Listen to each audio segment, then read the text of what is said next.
Chers auditeurs de Web FM, bonjour. Nous sommes le samedi 9 février.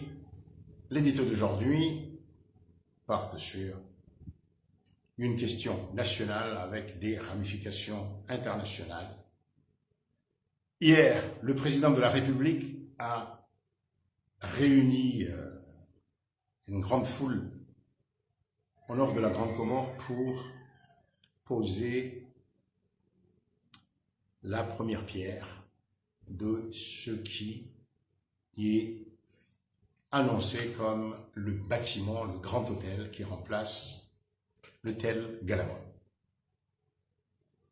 Ces derniers jours, le président est partout, en jouant Moélie pour des routes, des inaugurations de bâtiments ou justement des premières pierres, des ouvertures de chantier. Alors, tout à fait légitime, les opposants et la population, une grande partie de la population se dit propagande électorale, campagne électorale anticipée. Oui, c'est vrai, mais c'est comme ça partout.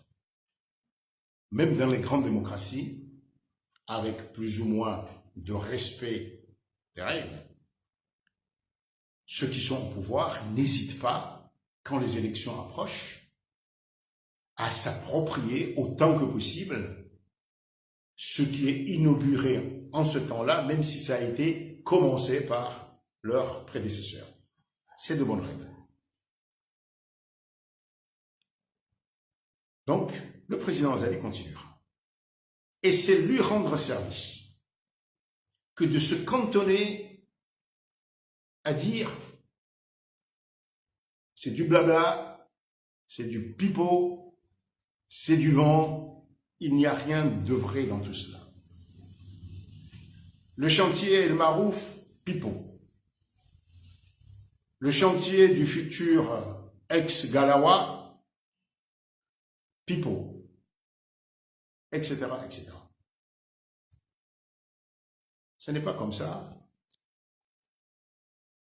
qu'on arrivera, ou que vous, les opposants, arriverez à vous crédibiliser aux yeux de la population.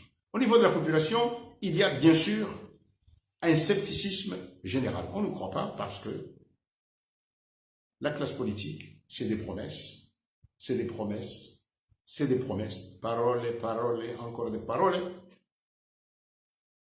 Mais attaquer Azali ne veut pas dire que ça vous crédibilise.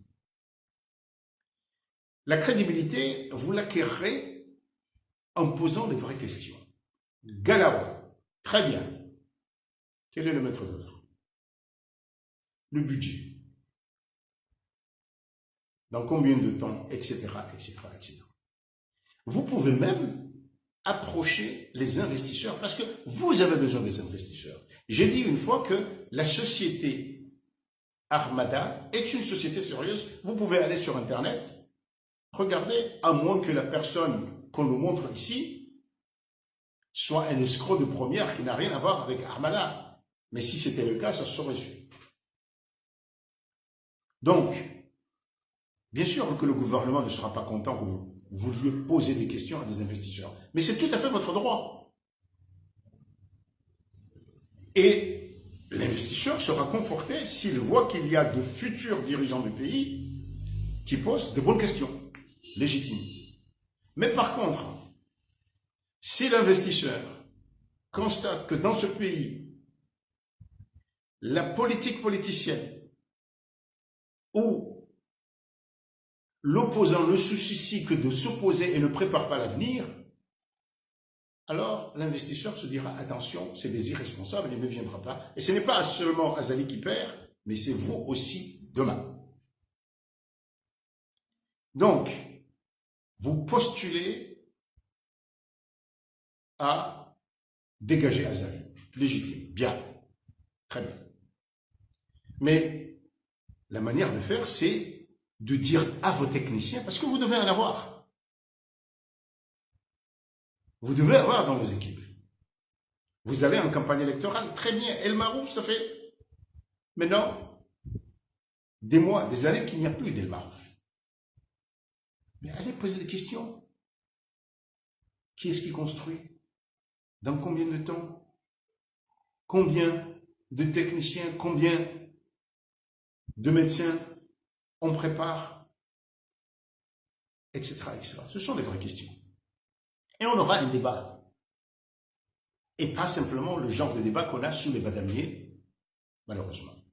Moi, je me réjouis d'avoir entendu que le ministère de la Santé, en prévision de le Marouf, vrai ou faux, mais commence à penser formation. Parce que je l'ai dit très souvent, une chambre d'hôpital aujourd'hui, avec le matériel, les équipements qu'il y a, c'est une petite voiture électronique, ou même un petit avion. Donc, un grand hôpital, c'est des ingénieurs, c'est des techniciens supérieurs, c'est des informaticiens en ceci, en cela, c'est des électrotechniciens. C'est ça le débat. Des routes, très bien. Que les routes qu'on construit ne soient pas comme la portion de route qui est faite, qui a été refaite près du gouvernorat de la Grande Comore. On a jeté du marc de café pendant 3 jours, et maintenant, on commence à voir encore des nids de poules,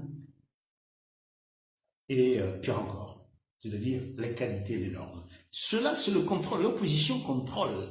Dans le jeu démocratique, c'est son rôle. Il doit y avoir une définition entre ceux qui postulent à prendre les rênes de ce pays, nous autres qui nous interrogeons, qui sommes des témoins, qui posons des questions, et ceux qui ne sont pas éduqués, qui sont là, qui se demandent et qui finissent par dire « c'est pareil ». Quand on dit « c'est pareil, ils sont tous les mêmes », c'est dangereux, y compris pour vous. Donc, voilà. Est-ce que ce que nous montre aujourd'hui, ce qu'on expose, ce qu'on exhibe, est vrai ou pas? Il vous appartient à vous de nous donner les preuves que ce sont des mirages ou qu'il y a une part de vérité exagérée ou que c'est tout vrai. À lundi.